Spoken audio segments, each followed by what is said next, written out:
Hey everyone, we're going to be watching Call of Duty Black Ops 7 Zombies, how to get the Necro fluid gun to Wonder Weapon. The new wonder weapon on Black Ops 7 Zombies on Ashes of the Damned looks really is the cool. Necro Fluid Gauntlet. Damn. This glove is packed with poison and not only eliminates zombies, but gives you a health buff as well. I'm Mama K on behalf of IGN, and here's how to obtain it.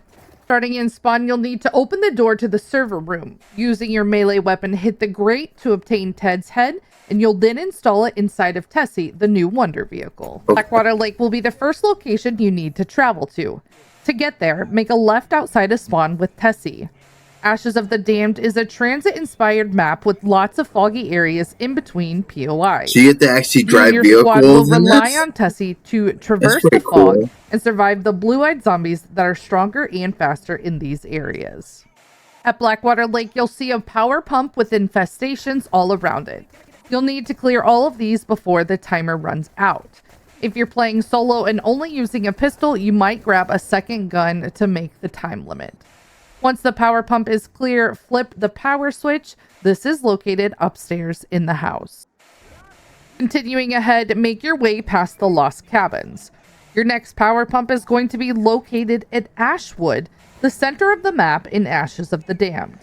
Repeat the previous process of clearing the infestations off the power pump. This is the second of 3. Once it's clear, flip the second power switch adjacent to the power pump. After you've installed Pack-a-Punch, turn Tessie around and head down the right side pathway. This is going to be past the grounded ship and will take you to Van Dorn Farm. Clearing the infestations once more, this is the third and final power pump. Once they're all clear, make your way to the barn, go upstairs, and flip the final power switch to restore power. On round 8 in spawn, an Uber Klaus will spawn from this container once you get close to it. Train in a large circle to keep your distance because he is strong and deadly with a long-range electrical attack.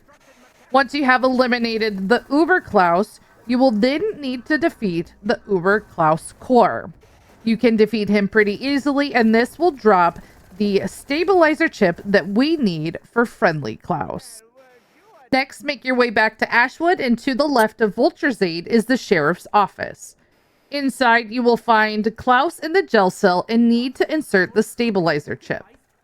Once you see the message, "Update requires restart," you'll need to use stuns to activate Klaus. If you bring these in to start your game, you'll have a full set of 4 after your first special Ravager round. You can also find a free one near Jug on a shelf. Spam the stuns until Klaus is activated and moving. This will then call in Klaus to support you and your teammates. With Klaus activated, head to Zarya Cosmodrome, and to the left of Wisp T, you'll head down the stairs and by this door. On the right side of the wall is a broken machine. You'll need to command Klaus to bring him in front of it. When he comes down the stairs, he will stomp, and this will fix the machine. You know it's correct when you see the green light activated. Interact with the machine to begin a scan progress challenge. You'll need to stand in the red circle. If you leave the circle before the scan progress is completed, you will fail this step and you'll need to flip the round and try again. It does go faster if you are facing the scanner, so you might need to rotate around to make it go faster and protect yourself. Next, you'll then grab this ether barrel and you'll make your way back to Tessie. We're traveling to 3 locations: Blackwater, Ashwood, and Farm. Since Farm is our final destination, we will start in Blackwater Lake. Insert the ether barrel into the power pump, and a progress bar will indicate the time until the refined energy extraction is complete. You must use Tessie to travel from location to location, because if you use a launch pad, you will drop the ether barrel. After the extraction is complete, you'll grab the ether barrel, and then you're going to make your way to Ashwood. Ashwood is the next closest stop, and the ether barrel will fill up from 1/3 to 2/3 of the way. You'll pick that up, and your last stop is Farm.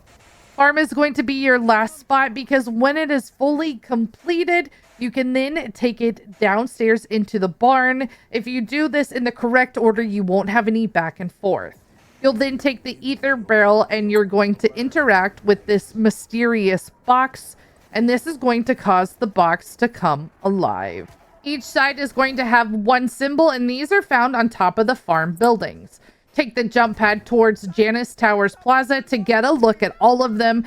You can see the farther two while you're on the ground, but the one that's on top of the silo is not visible unless you take the jump pad. Once you're in spawn, take the jump pad back to Van Dorn Farm, and when you're on your way back, you can then get a good look at all three of the symbols. Head back down to the basement, and here you're going to interact with each of the sides of the box, and all you have to do is interact until you find the correct symbol. Once you are ready to go, you can then interact with the eye, and there you will have the Necro Fluid Gauntlet. Now, when you pick this up, it will begin a green trial around the box. You won't be able to leave this circle until it is complete. So if your teammates are going to help protect you, just make sure they're outside of the circle. There will be green orbs on the wall. You'll shoot one spike towards each of them, and then when you reload your gun, it will bring back those spikes, destroying those orbs. So you can't leave the green until all those orbs are destroyed. Just shoot them with the spike and reload. After that, you will have the Necro Fluid Gauntlet. This gun is strong when packed and creates an area of explosion when you shoot the spikes and recall them close to you. Thanks for watching how to get the Wonder Weapon, the Necro Fluid Gauntlet, and for more Call of Duty Black. Alright, that's pretty cool. I'm not gonna lie. Like, I want to try this now. Let me know if you tried this yet, and like, comment, share, subscribe. I'll see you in the next video. Bye.